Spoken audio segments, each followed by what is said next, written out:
Hi, beautiful soul. So, I wanted to explain something. You know how they say your darkness is your gift? I have an entire book about that, but instead of darkness, I call it your disempowered self. Why? It's gentler. It's so much gentler for you to do the work, to be with your disempowered version than being with your shadow or the darkness within. Who the hell wants to be around their darkness? No one. Who wants to be around their disempowered version of themselves? A lot of people do. So, being around, finding the gifts within your disempowered self. So, instead of your darkness is your gift, your disempowered self is your gift. Meaning, when you are able to tap into a version of you that is feeling disempowered, and I call them pockets of energy. So these pockets of energies within you that are feeling disempowered. And why are they pockets of energy? Because they're energy, because they're not in your present moment. They don't exist in your now, right? They exist in a pocket of energy that was in the past, and it's an energetic pocket. It's a memory. It's an emotion that is still vibrating somewhere in your timeline, somewhere in your DNA, somewhere there's an energy that's pulsating that still needs your attention. But you have deemed it, or the program has deemed it, or the egoic mind, which has been taught by the program, has deemed it bad, has deemed it kakapupu, has deemed it yucky, okay? And we're learning now that it's not yucky. That actually, most of your gifts lie in those pockets of energies, in the disempowered version of you that you've deemed to be disempowered, that is acting disempowered. It's not really anything wrong, actually. So we've been told your anger is bad. Your anger is poo-poo caca. Not true. A lie. That's where you are tapped in to a different energy. That's where you become I matter. That's where you stand up for yourself. That's where you stand up to bullies. That's where you find your voice. That's where you discover, oh my God, I'm receiving downloads. That's where you are one with everything. But mainly you're back home to yourself. You are taught that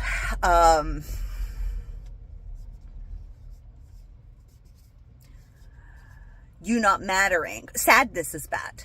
You were taught being sad is bad. Oh, people always tried to cheer you up. Your parents tried to cheer you up. Your family, your friends. Oh, you're sad. Oh, but look at the bright side. Look at the good things. Like so electronic, right? So like, also a big lie. Your sadness, which I heard years ago from, God, I can't remember his name. I heard it years ago and I've been using it. And I wish I could give him credit for it. I just don't remember his name and who I heard. So anyway, just know that this isn't mine, right? I hate taking credit for things that are not mine. And I'm learning to actually voice what is mine. Because I don't want to be like, oh yeah, I don't want all the credit. Anyway, it's not that I want credit. It's just I want to own what is mine, what comes through and what is not. So this wonderful person said, sadness is the cleaning crew of the universe. This was years ago. I was like, wow. Sadness, that's the gift. You're feeling sad for the departure of something, for the identity that's dying out within you, for somebody leaving your life. It's a sadness. It's the cleaning crew. The crew is coming in to clean up.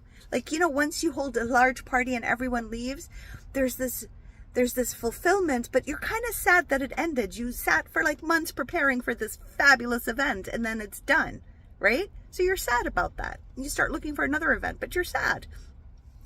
You're watching the people clean up. They're taking down the tables. They're cleaning up the floors. And there's a sadness that all ended. Before that, you were building and building and creating, and then it's done. It's a cleaning up crew.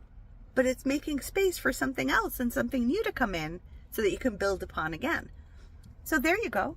Sadness. Fabulous. What else? There's so many emotions that have been denied us, that have been called yuck and the shadow, but they're the gifts. They're portals. They're magnetic forces that we need to embody and actually look at through different eyes. When our perception shifts, the energy shifts, the identity shifts. So basically, like, When you're lazy, that's also been denounced as yuck, right? Oh, you're so lazy, get up and do something. When you're feeling lazy, there's an integration that's happening in your system. I don't care if it's taking you 5 minutes, an hour, 2 days, or 2 weeks, or a few months, or a year. You're integrating something new about you. You don't want to be in the doing. You're in the receiving mode, right? But it's been deemed as something bad, because if you're lazy, that means you're not doing, and if you're not doing, that means you are useless and not productive on this planet, and you're taking up oxygen for no purpose, right? You must be part of the production wheel. Like, how can we, as the government and the whatever, take your money and take your energy, because we need it, If you're lazy, you're recuperating, you're coming back to patience, you're coming back to a place of like, you're not doing, but you're in a space of receiving. And then all of a sudden, like, you get pockets of like inspiration. I want to ride my bike. I feel like watching this. I want to call a friend. Within the laziness, there's inspired pockets of energies that come that you're not paying attention to, because you're probably too busy thinking, I'm so lazy. What's wrong with me? I must fix it. There's a gift. It's a gift. Look at the gift. Instead of calling it like something bad. Procrastination. Oh my God. In my book, Discover the Gifts of Your Disempowered Self, you'll find the description you'll find the link in the description below. I have a whole chapter about procrastination and the beauty and wonder of procrastination. How it's a magical portal for you. I go read it. Go read that chapter. Honestly. And I have like a graph there to show you what it looks like, why you procrastinate, the beauty of it, how to embrace it, how to love it, how to be a part of it, how to enjoy it, how to instead of why procrastination, why you're a procrastinator. No, why are you a procrastinator? Different tone. The magic of you is in your procrastination. What happens when you procrastinate? What intuition are you tapping into? What is the delight of you while you do that?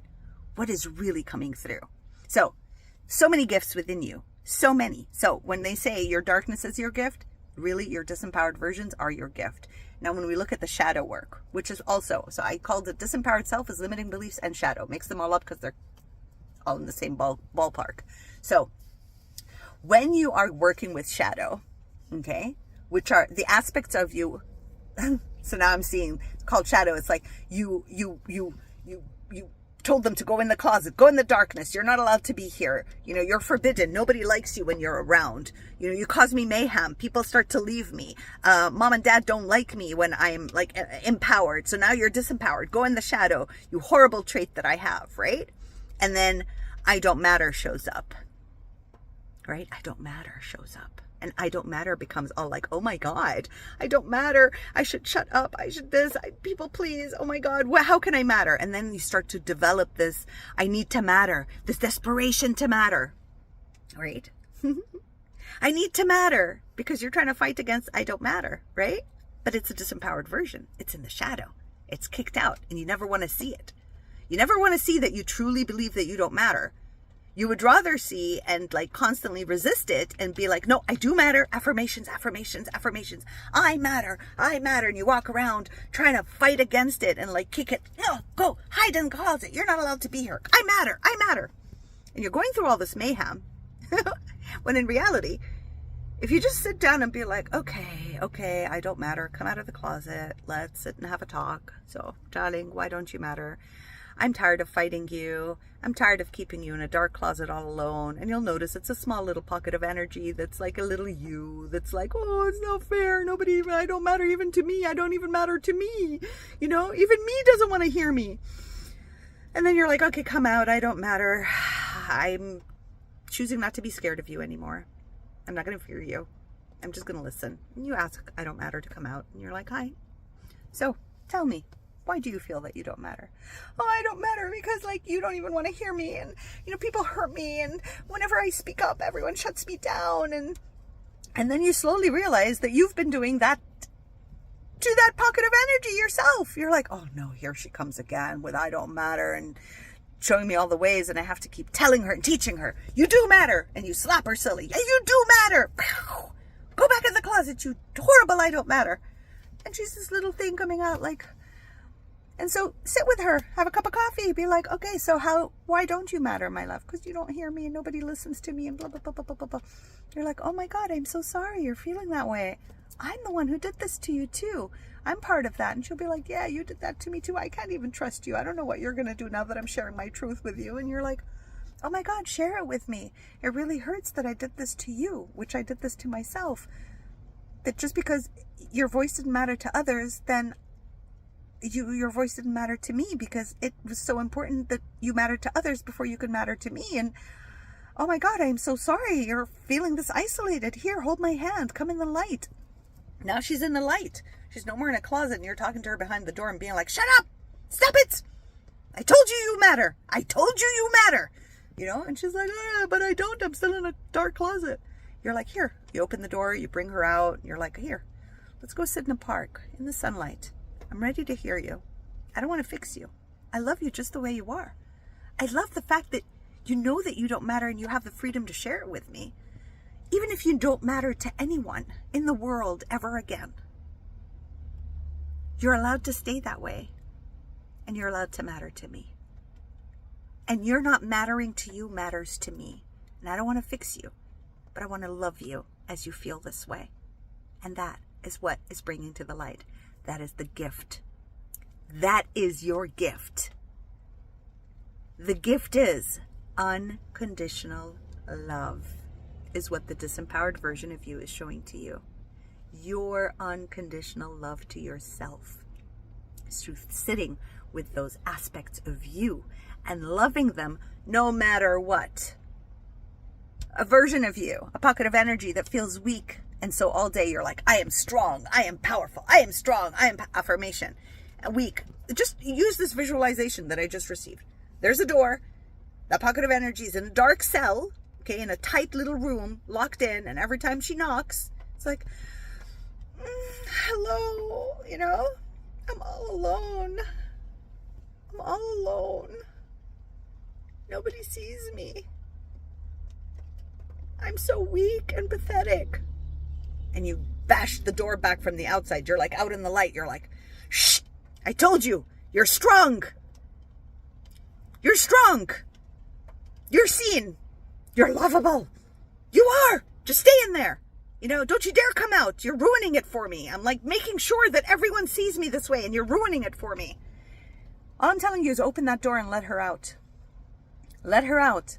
Have a cup of coffee, a tea, a biscuit, cake with her. Sit with her. What's the point of telling her she's strong when she's feeling weak? And she's locked in a dark room. And you're banging on the door telling her, no, you're strong. She's like, but I'm feeling weak. You're strong, huh? And she's like, well, this is ridiculous. I don't feel it. You're not making me feel it. If anything, you're not even listening to me. You don't even want to know why I feel weak. I would feel so much stronger if you heard me express my weakness to you. And it was accepted by you. That is strength. So I hope this is all making sense. Use any other examples you like. Use this visual. It'll really help you open the door and allow the pockets of energy that are disempowered, that you've locked in a room alone, to come out in the light.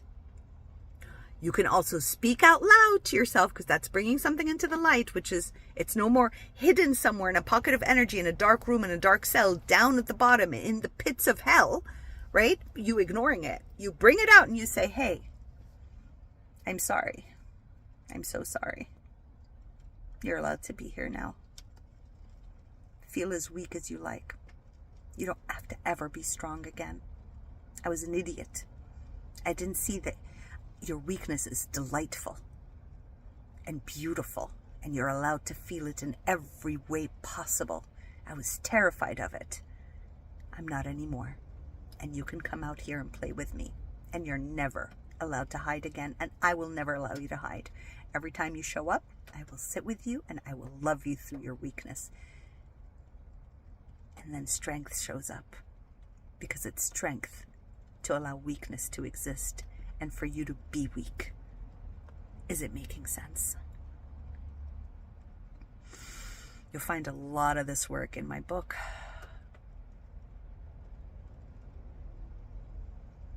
If you want a private session, I have very limited seats availabilities, and yet if you want to go deeper and you need help with that and for me to channel and see through exactly where to maneuver you, let me know. Send me a message. I have it. Go into the description and take a look at that. If you're interested in the speed friending, we have it on May 20th. Meet other empaths, step into your truth, come with your shadow, come with your disempowered self, and still be loved through it no matter what. And look into our descriptions. We've got a platform showing up soon that is full of wonderful delights. Become part of our 30 limited, very limited, 30 VIP people. So anyway, lots of stuff. Go into the description. Love you all and fall in love with your disempowered versions. Bye.